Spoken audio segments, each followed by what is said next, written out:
attention to the 2016 election? Yeah. Yeah. I would hope so.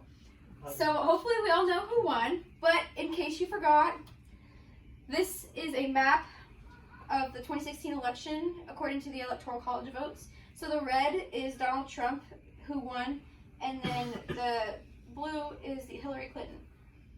So I'm here to talk to you today about how the Electoral College affects America and why it works.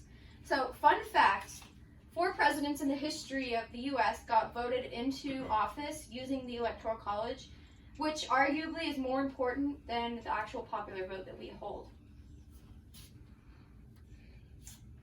The Electoral College is important to a great extent.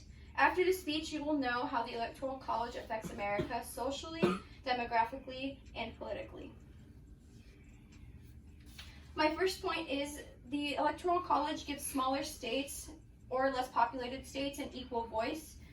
So the Native Archives and Records Administration states that most states have a winner-take-all system. So basically what this system is, there's 2 states that have it. There's Maine and Nebraska.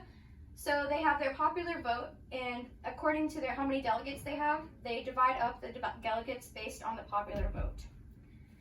So an example of this would be, or example how the Electoral College works is, say a less populated state such as Idaho votes Republican, and the popular vote is Republican. So all of their delegates would go towards the Republican candidate. So the amount of delegates that you have is based on your population. So basically, it's the number of representatives that are represented in the House of Representatives for your state, and then there's 2 additional delegates for the 2 senators.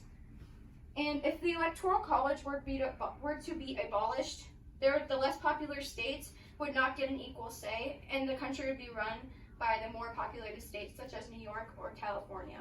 And this, you could argue, would be an act of tyranny. It would be against the democracy and the democratic republic that we are as America. Now that you know about how the Electoral College affects America demographically, I will now tell you a little bit about how it affects America politically.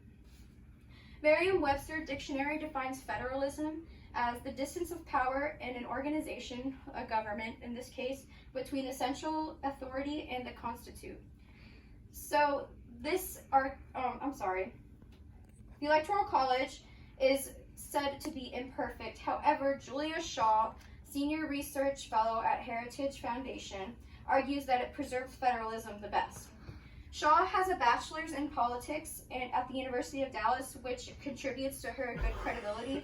However, the article lacks formality and it does have vague language, using phrases such as somewhat rather than saying who actually said that or who actually wants that. It also appeals to statistics by saying some 200 years instead of saying the actual amount of years, which is also vague language. Federalism works for our system and has provided a great structure for our country, and it gives power to the states so that way they have states' rights as well. Now that you know a little bit about how the Electoral College affects federalism and it upholds our political system, I will now explain to you how it affects us socially. So the Electoral College promotes unity, and it joins people of all ages, ranging from 18 to 98, however old you may be. It supports people. It supports a candidate, and it unifies one people in support of that candidate. It also influences national campaigning, which helps people from younger generations that can't even vote, help them to identify platforms that they might be in favor of. And then it also strengthens people and creates national pride. In summary, I want you to remember that the Electoral College gives less populated states an equal voice to more populated states, preserves federalism, and promotes unity.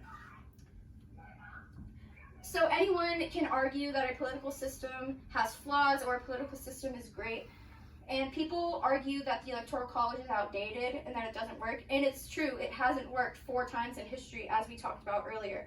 However, the Founding Fathers agreed that the Electoral College would be a good idea for how they thought government should work and why they think it would work. So I challenge you to go home and do your own research, and in the words of LeVar Burton. Don't take my word for it. Thank you.